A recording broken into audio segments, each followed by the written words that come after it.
Na what say no personally o fa ne say. Mama eya pa because me see na me friend me papa Dr. Samuel Dr. Samuel Sapon ne phone e by mountain wamfa ana ono me friend ba ko pa ohun ya no afre me back nti na minyanye ni papa but me friend na ye kakra once am frɛ back na me hu sɛ yampa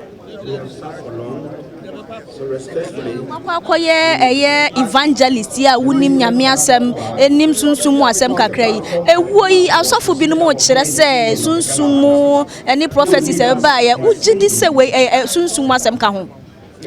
Oh, Bible say ye nam honam mu die nso ye sa yetuo na akode anya honam mu die din nyame anim se ye bedwiri pie kase